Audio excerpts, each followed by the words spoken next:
Hello friends, అందరికీ నమస్తే అండి. Welcome to our channel. CM Chandrababu Naidu garu October నెలలో వివిధ రకాల పథకాలకు పండుగ కానుకలుగైతే ఇవ్వబోతున్నారనమాట.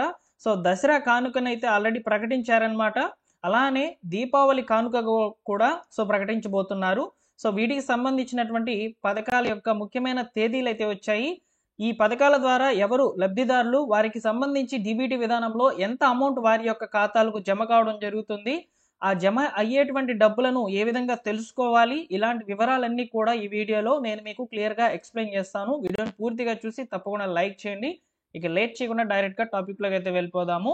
సీఎం చంద్రబాబు నాయుడు గారు దసరా కానుకగా అయితే ఆటో డ్రైవర్లకు సంబంధించి ఆటో డ్రైవర్ సేవలో అనే పథకం అయితే ప్రారంభించబోతున్నారనమాట. ఇది అక్టోబర్ 4వ తేదీనైతే సాయంత్రం నుంచి అయితే వారి యొక్క ఖాతాలకైతే 15,000 రూపాయలు అయితే జమ కావడం జరుగుతుందండి. ఆటో డ్రైవర్లకే కాకుండా మ్యాక్స్, క్యాబ్ ఇవి నడుపుతున్నటువంటి డ్రైవర్లకు కూడా రావడం జరుగుతుంది. సొంత యజమానులైనటువంటి డ్రైవర్లకు మాత్రమే ఈ యొక్క అవకాశం అన్నమాట. ఆల్రెడీ ఈ యొక్క పథకానికి సంబంధించినటువంటి అప్లికేషన్స్ అన్నీ కూడా తీసుకోవడం జరిగింది. కొంతమంది ఎలిజిబుల్ అయ్యారు, కొంతమంది ఇనెలిజిబుల్ అయి ఉన్నారనమాట. ఎలిజిబుల్ అయినటువంటి వాళ్ళకి డీబీటీ విధానంలో 4వ తేదీ సాయంత్రం నుంచి అయితే డబ్బులు అనేటివి వరుసగా ఖాతాలకు జమ అవుతూ వస్తుంటాయన్నమాట. 15,000 రూపాయలు పడతాయండి. మీ యొక్క బ్యాంక్ అకౌంట్కి ఎన్పిసి అనేది లింక్ చేసి పెట్టుకోండి, యాక్టివ్ చేసి పెట్టుకోండి. ఎవరైతే ఈ పథకానికి దరఖాస్తు చేసుకుని ఉన్నారో వారికి 15,000 అయితే జమ అవుతాయి అనమాట. నెక్స్ట్ వచ్చేసి మహిళలకండి. మహిళలకు సంబంధించి దీపావళి కానుకగా అయితే సీఎం చంద్రబాబు నాయుడు గారు 2 కొత్త పథకాలను అయితే అందించబోతున్నారు అనమాట. ఇందులో ఒకటి వచ్చేసి ఎన్టీఆర్ విద్యాలక్ష్మి పథకము, ఇంకొకటి వచ్చేసి ఎన్టీఆర్ కళ్యాణ లక్ష్మి పథకం అనమాట. ఎన్టీఆర్ విద్యాలక్ష్మి పథకం కానివ్వండి, ఎన్టీఆర్ కళ్యాణ లక్ష్మి పథకం కానివ్వండి, ఈ రెండు కూడా మహిళల్లో డ్వాక్రాలో ఉన్నటువంటి వాళ్ళకి, అంటే పొదుపులో ఉన్నటువంటి మహిళలకు మాత్రమే ఈ పథకాలను అయితే ఇవ్వబోతున్నారు. అయితే వీటికి సంబంధించి ఇంకా అప్లికేషన్స్ అనేటివి స్టార్ట్ కాలేదు. ఈ నెల 18వ తేదీ నుంచి అయితే ఈ 2 పథకాలకు సంబంధించినటువంటి అప్లికేషన్స్ తీసుకుంటారు.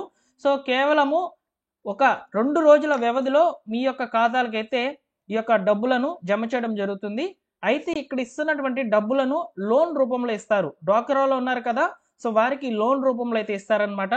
4% వడ్డీ, పావలా వడ్డీకే రుణాలు అనేటివి ఇస్తారండి. 10,000 రూపాయల నుంచి 1,00,000 రూపాయల వరకు అయితే రుణాలు వస్తాయన్నమాట. వీటికి సంబంధించినటువంటి వివరాలు ఒకసారి ఇక్కడ చూసుకోవచ్చు. ఎన్టీఆర్ విద్యాలక్ష్మి పథకానికి సంబంధించి డ్వాక్రాలో ఉన్నటువంటి మహిళలకు పిల్లలు కనుక ఉండినట్లయితే వారి యొక్క చదువుల కొరకైతే మీరు 10,000 రూపాయల నుంచి 1,00,000 రూపాయల వరకు అయితే లోన్ అనేది పెట్టుకోవచ్చు అనమాట. ఇంట్లో ఇద్దరు ఉంటే ఇద్దరికి కూడా ఇస్తారనమాట. అంటే ఇద్దరి పేరు మీద, ఇద్దరు స్టూడెంట్స్ పేరు మీద ఆ డ్వాక్రా మహిళలకు కూడా ఇస్తారని చెప్తున్నారు. దీనికి సంబంధించి మీ యొక్క ఈ యొక్క డ్వాక్రాకి సంబంధించినటువంటి సీసీ అధికారి ఎవరైతే ఉంటారో వారితో ఒకసారి మాట్లాడుకోండి. మనకి ఇంకా కూడా అప్లికేషన్ స్టార్ట్ కాలేదు, స్టార్ట్ అయితే చెప్తాను. నెక్స్ట్ ఎన్టీఆర్ కళ్యాణ లక్ష్మి గురించి చూడండి. ఎన్టీఆర్ కళ్యాణ లక్ష్మి పథకం ద్వారా డ్వాక్రా మహిళలకు కుమార్తె కనుక ఉండినట్లయితే వారి యొక్క పెళ్లి ఖర్చుల కొరకు లోన్ పెట్టుకోవచ్చు. దీనికి కూడా 4% వడ్డీ, పావలా వడ్డీ వస్తుంది అనమాట. ఈ 2 లోన్లు మీరు 4 సంవత్సరాల వ్యవధిలో ఈఎంఐ పద్ధతిలో చెల్లించుకునే విధంగా కూడా వెసులుబాటు అయితే ఉంది. ఓకేనా, చాలా మంచి పథకాలు ఇవి డ్వాక్రాలో ఉన్నటువంటి మహిళలకి. ఇవి ఇంకా కూడా స్టార్ట్ కాలేదు, స్టార్ట్ అవుతాయి ఈ నెల 18వ తేదీ నుంచి. ఓకేనా.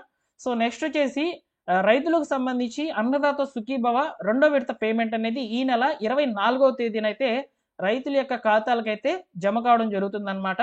ఇక్కడ బెనిఫిట్ వచ్చేసి కౌలు రైతులకైతే ఎక్కువగా ఉండబోతుంది అనమాట. ఎందుకంటే వీరికి మొదటి విడత, 2వ విడత 2 పేమెంట్లు ఒకేసారి 10,000 రూపాయలు అయితే వారి యొక్క ఖాతాలకు జమ అవుతాయి.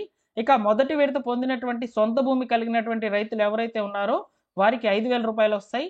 అలానే ఇక్కడ పిఎం కిసాన్ నిధులు 2,000 రూపాయలు వారికి రావడం జరుగుతుంది సొంత భూమి కలిగినటువంటి రైతులకు.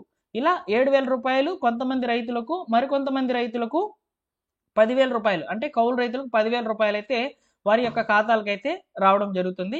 అయితే కౌలు రైతులకు సంబంధించి ఒక లిమిటేషన్ పెట్టారండి. ఖచ్చితంగా కౌలు తీసుకున్నటువంటి పొలం యొక్క లిమిట్ అనేది 1 ఎకరాకు పైన ఉండాలి. అదేవిధంగా ఈ కౌలు రైతులకు సంబంధించి సిసిఆర్సి కార్డ్స్ అనేవి ఉంటాయన్నమాట. ఇవి ఉంటేనే వీరు ఈ పథకాలకు ఎలిజిబుల్ అవుతారండి. మనకు నెక్స్ట్ వీక్ కాకుండా ఆ నెక్స్ట్ వీక్, అంటే 3rd వీక్లో అప్లికేషన్స్ అనేవి స్టార్ట్ అవుతాయి అనమాట కౌలు రైతులకు సంబంధించి. ఈ లోపల కౌలు రైతులు ఎవరైతే ఉన్నారో వాళ్ళు కౌలు కనుక చేస్తున్నట్లయితే వెంటనే మీ యొక్క విఆర్ఓ గారిని కలవండి, లేదా అగ్రికల్చర్ అసిస్టెంట్ గారిని కలవండి. వారి దగ్గర సిసిఆర్సి కార్డ్స్కి అప్లై చేయండి. అప్లై చేసిన వెంటనే కూడా కార్డు అనేది వస్తుందన్నమాట. ఈ కార్డు ఆధారంగా మిమ్మల్ని అన్నదాత సుఖీభావ పథకంలోకి అయితే తీసుకోవడం జరుగుతుందన్నమాట. సో కాబట్టి ఈ పథకాలు మాత్రం అక్టోబర్ నెలలో అచ్చు గుద్దినట్లయితే స్టార్ట్ కావడం జరుగుతుంది. ఈ ఇన్ఫర్మేషన్ అంతా కూడా నీకు ఎలా తెలుసు అని చెప్పి మీరు అడగవచ్చు, ప్రశ్నించవచ్చు. ఈ ఇన్ఫర్మేషన్ అంతా కూడా మేము గత కొన్ని సంవత్సరాలుగా అయితే ఈ స్కీమ్స్ మీద ఒక పట్టు అనేది సాధించి ఉన్నామన్నమాట. ప్రతిరోజు కూడా న్యూస్ పేపర్లు చూడడము, సో డైలీ వచ్చేటువంటి అప్డేట్స్ని ఫాలో అవ్వడము, ఇవన్నీ చేస్తున్నాం కాబట్టి మాకు కొంచెం అవగాహన ఉంది. అలానే మేము చెప్పిన తేదీల్లో ఖచ్చితంగా ఈ పథకాలు అనేవి మొదలవుతాయి. ఒకవేళ వాయిదా పడినా కానీ వాయిదాకి సంబంధించినటువంటి ఇన్ఫర్మేషన్స్ కూడా పాస్ చేస్తాను. సో కాబట్టి మన ఛానల్లో ఉన్నటువంటి ఇన్ఫర్మేషన్ జెన్యున్గా ఉంటుందండి. రెగ్యులర్గా ఫాలో అవుతున్నటువంటి వాళ్ళకి అర్థమవుతాయి అన్నమాట మేము చెప్పేటువంటి ఇన్ఫర్మేషన్స్. సో కొత్తగా చూస్తున్నటువంటి వాళ్ళకి ఇదంతా కూడా ఫేక్ అని అర్థమవుతుందన్నమాట. సో ఒకసారి ఒక 4-5 రోజులు చూడండి మన ఛానల్ ద్వారా వచ్చేటువంటి వీడియోస్, మీకే అర్థమవుతుంది ఎంత జెన్యున్ ఇన్ఫర్మేషన్ అనేది పాస్ చేస్తున్నాను అనేది. సో మీరు ఒకసారి గూగుల్లో కూడా టైప్ చేసి చూడండి. ఆటో డ్రైవర్ సేవ కానివ్వండి, ఎన్టీఆర్ విద్యాలక్ష్మి కానివ్వండి, ఎన్టీఆర్ కళ్యాణ లక్ష్మి కానివ్వండి, వీటి గురించి ఒకసారి సెర్చ్ చేయండి. ఖచ్చితంగా వీటి గురించి ఏదో ఒక ఆర్టికల్ మీకు దొరుకుతుంది. ఎందుకంటే ఇవన్నీ కూడా అమల్లోకి రాబోతున్నటువంటి పథకాలు అనమాట. సో జెన్యున్గా ఉన్నటువంటి ఇన్ఫర్మేషన్ తీసుకువస్తాను. ఈ అక్టోబర్ నెలలో ఈ పథకాలు అనేవి మొదలు కాబోతున్నాయి అనమాట. సో అందరూ కూడా మన ఛానల్ని సబ్స్క్రైబ్ చేసుకోండి, వీలైతే లైక్ చేయండి. సో లైక్ చేయడం ద్వారా ఇన్ఫర్మేషన్ చాలా మందికి రీచ్ అవుతుంది. ఓకేనా? మరొక ఇంపార్టెంట్ అప్డేట్తో మీ ముందుకైతే వస్తాను. Thank you for watching.